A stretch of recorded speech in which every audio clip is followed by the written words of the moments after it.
We are back on the day that football begins, and we're going to go streaking. We got interesting streaks that teams are taking into week one, and the Bears are trying to snap this one. They've lost 5 straight games at home.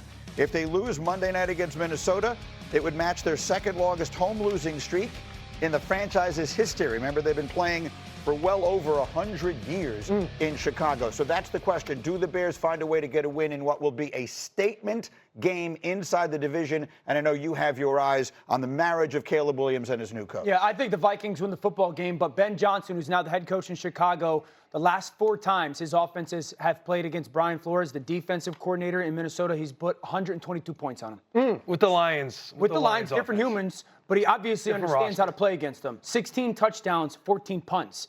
That's a video games type stuff. So I want to just see, can Caleb do it? Can Caleb operate it? You have the coach, you have the understanding, the vision of how to handle and then attack Brian Flores' defense and understand different people, Jared Goff. How much can Caleb operate? You know, and that's the thing is, you know, the pressure is going to come. And that's always been something that Caleb has struggled with. It's kind of been hit or miss. Like sometimes he makes plays athletically, and then other times he really hurts the offense. What does that look like come Monday night will be a huge storyline. Yeah, I think it's exactly what you talked about. Can Caleb be the guy that everybody thinks he can be at the Chicago Bears? Like Ben Johnson, you've seen him during reports being frustrated with the offense. He's frustrated with Caleb Williams and how he's taking in, like, handling the play call, deciphering the defense and types of things. Right after the last preseason game, he's talking about the first 2 drives, saying lethargic play has plagued us all camp long. Right. So for me, when I look at both of these teams, I look at the way Kevin O'Connell talks about his quarterback and J.J. McCarthy, who's technically in his second year of the same system, and you're like, he's more stoic, he's more calm, he loves J.J.'s routine, how he deciphers defenses, the motions, everything. I feel more comfortable with the coach's body language on the Minnesota side than I do on the Bears side. So let me put the question to you this way. They play Monday night, the first Monday night game of the season for us on ESPN. So Tuesday morning we'll be sitting here. If I'm telling you we're going to be raving about one of these 2 young quarterbacks, Caleb Williams or J.J. McCarthy, which one are you telling me it's going to be? J.J. McCarthy. Because when you look at O'Connell, Wes Phillips, and what they've done, any quarterback in the system, they've always performed. You go out and get Jordan Mason from the Niners. To help fill out the new faces on the Vikings offensive line, you get Will Fries and Ryan Kelly. They're going to have a strong run game, one of the better play-action teams in the league. I like J.J. McCarthy, and when you're in doubt, you throw it up to Justin Jefferson. Yeah. But I'm excited about J.J. McCarthy. You can tell the staff believes in him a lot. So I'm excited to watch him play. Can you imagine what the conversation in Chicago will be like Tuesday morning if J.J. McCarthy, who hasn't played in an NFL game, who was in the same draft class as Caleb Williams, if he goes into Chicago, the area he grew up, and comes away with a win in his first NFL start against Ben Johnson and Caleb Williams with all the conversation about them, you could imagine what it would be like on Tuesday morning. There's a lot of pressure in Chicago. Absolutely. I mean, but you have made the point repeatedly, Dan, that the Caleb Williams, the marriage with Ben Johnson, it's going to take a little time. You have been cautioning everybody. Don't expect them to look perfect at the beginning of the season. And here it comes, finally, week 1. And it's going to be a very different experience than Caleb had against the Buffalo Bills in the preseason when Buffalo declared pre-snap, this is our coverage, and Caleb played crazy fast and was awesome, and that's what he should do.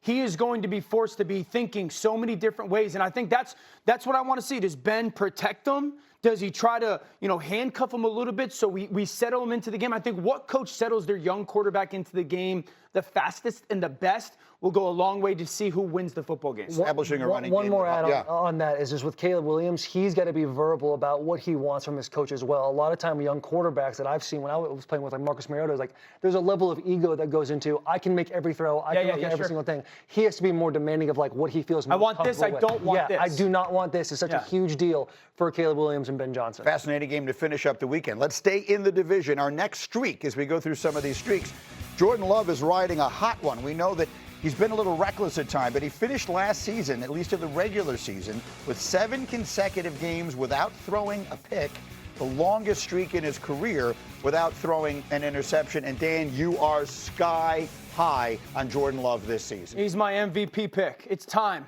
What is this year now? 5, year 6 for Jordan Love?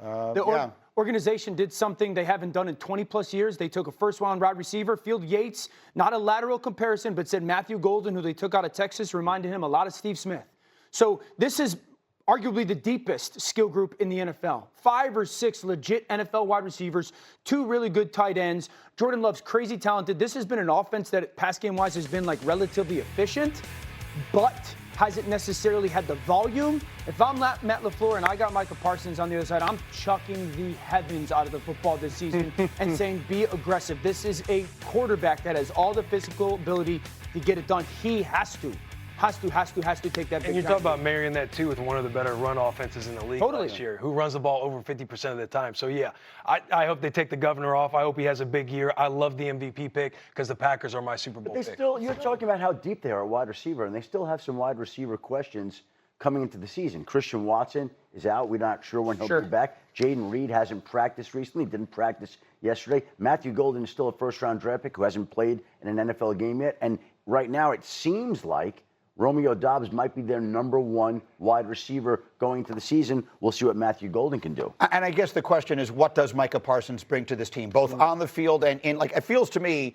like if I'm a player on that team and I see my organization go out and make that trade a week before the season starts, I'm thinking to myself, this is our year, right? This is Super Bowl or bust in Green Bay. Yeah, absolutely. You go out and, like, just like Dan said, they go and get a wide receiver the first time in over 2 decades. Right. Go and you sell the whole farm to go get a talent like Micah Parsons. Like, the Green Bay Packers are telling everybody in the world, like, this is our year. This is what we want to do. We are going for a Super Bowl this year. I will come back to this a little later when we have some more time in a second. I believe the world has forgotten about the Lions.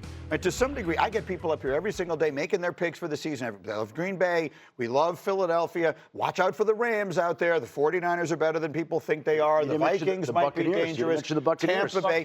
People just forget about the Lions. The Lions were so decimated defensively last year, they basically had no chance to beat anybody by the time they got to the playoffs. Prior to that, they were the best team. I know they've lost their coordinators on both sides. I feel like the world has kind of forgotten them. Let me get one more streak in here, and it involves Jim Harbaugh. So tomorrow night in Brazil, Shefty, we will have the Chiefs and the Chargers. Jim Harbaugh, here's our last streak, has never lost an opener in the NFL. He's 5-0 in season openers, tied with Raymond Berry for the most wins without a loss among NFL head coaches in the Super Bowl era. The game being in Brazil, right, Shefty, it changes the dynamic of everything. It becomes a function of who handles that extremely unusual trip better and all that. But there's a part of that. If we go back to last year, it was the Eagles and Packers that played in that spot last year. And Jordan Love got hurt. There were questions about the field. Everybody's confined to the hotel. I always think the opening game, weird things happen. Teams are more uncertain and uneasy about week one than any other week of the season.